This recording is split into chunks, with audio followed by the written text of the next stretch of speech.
On the cross, our Savior said,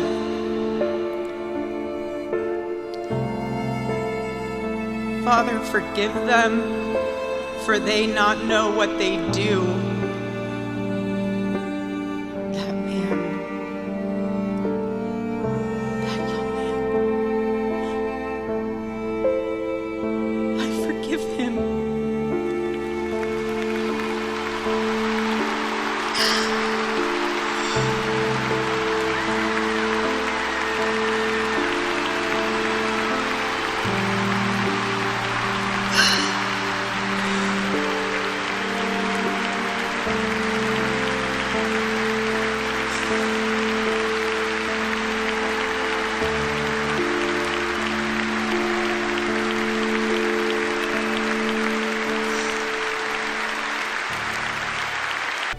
ഞാൻ അവരോട് ക്ഷമിക്കുന്നു.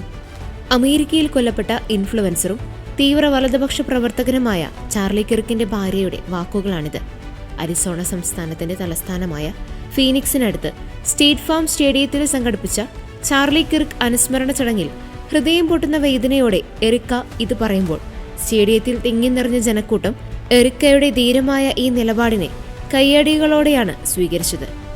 കുരിശിൽ കിടന്നുകൊണ്ട്, "പിതാവേ, ഇവർ ചെയ്യുന്നതെന്തെന്ന് ഇവർ അറിയുന്നില്ല, ഇവരോട് ക്ഷമിക്കണമേ" എന്ന് നമ്മുടെ രക്ഷകനായ യേശുക്രിസ്തു പറഞ്ഞതുപോലെ ആ യുവാവായ മനുഷ്യനോട് ഞാനും ക്ഷമിക്കുന്നു. കാരണം എന്റെ ഭർത്താവ് യുവജനങ്ങളെ രക്ഷിക്കാൻ ആഗ്രഹിച്ചിരുന്ന ആളാണ്. വെറുപ്പിനുള്ള ഉത്തരം വെറുപ്പല്ല എന്ന് എറിക്ക ഉറക്കെ പ്രസ്താവിച്ചു. ഞായറാഴ്ച നടന്ന അനുസ്മരണ ചടങ്ങിൽ തന്റെ ഭർത്താവിനെ കൊന്നയാളോട് ക്ഷമിച്ചുകൊണ്ട് ദുഃഖിതരെ അത്ഭുതപ്പെടുത്തി സ്റ്റേഡിയത്തിലുടനീളം വിശ്വാസത്തിന്റെയും അനുരഞ്ജനത്തിന്റെയും സന്ദേശമായിരുന്നു എറിക്ക കിർക്ക് പങ്കുവച്ചത്. ചാർലി കിർക്കിന്റെ കൊലപാതകത്തോടെ അമേരിക്കയിലെ ക്രൈസ്തവ മൂല്യങ്ങളുടെ പ്രചാരണം ഇല്ലാതാക്കാമെന്ന് കരുതിയവർക്ക് വലിയ തിരിച്ചടിയായിരുന്നു ഈ സംഭവങ്ങൾ. പരേതനായ ഭർത്താവ് ചാർലി കിർക്ക് സ്ഥാപിച്ച ടേണിംഗ് പോയിന്റ് USA CEO ആയി അടുത്തിടെ നിയമിതയായ എറിക്ക പ്രവർത്തനങ്ങൾ തുടരുമെന്നും ലിബറൽ ആശയങ്ങളെ വെല്ലുവിളിക്കുന്ന ക്യാമ്പസ് പരിപാടികളും സംവാദങ്ങളും തുടരുമെന്നും പ്രതിജ്ഞയെടുത്തു. അമേരിക്കൻ പ്രസിഡന്റ് ഡൊണാൾഡ് ട്രംപും വൈസ് പ്രസിഡന്റ് JD വാൻസ് എന്നിവരും അനുസ്മരണ യോഗത്തിൽ പങ്കെടുത്തിരുന്നു.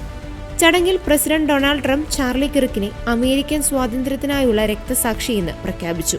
ചാർലി കിർക്കിന്റെ ജീവിതത്തിലെ ഏറ്റവും പ്രധാനപ്പെട്ട തീരുമാനമായിരുന്നു 5ാം ക്ലാസ്സിൽ പഠിക്കുമ്പോൾ ഒരു ക്രിസ്ത്യാനിയാകാനും തന്റെ രക്ഷകനായ യേശുക്രിസ്തുവിനെ പിന്തുടരുക എന്ന തീരുമാനവുമെന്ന് ട്രംപ് പറഞ്ഞു. അതേസമയം കിർക്കുമായി ദൈവശാസ്ത്രത്തെക്കുറിച്ച് പലപ്പോഴും ചർച്ച ചെയ്തിരുന്നു എന്നും JD വാൻസും പറഞ്ഞു. തന്റെ ജീവിതത്തിൽ കിർക്ക് ദൈവത്തിലേക്കുള്ള വഴികാട്ടിയായിരുന്നുവെന്നും വാൻസ് വ്യക്തമാക്കി. ചാർലി കിർക്കിന്റെ മരണത്തോടെ ഞായറാഴ്ചകളിൽ ദേവാലയത്തിൽ വരുന്ന യുവജനങ്ങളുടെ എണ്ണം വർദ്ധിച്ചെന്ന റിപ്പോർട്ടുകളും പുറത്തുവരുന്നുണ്ട്.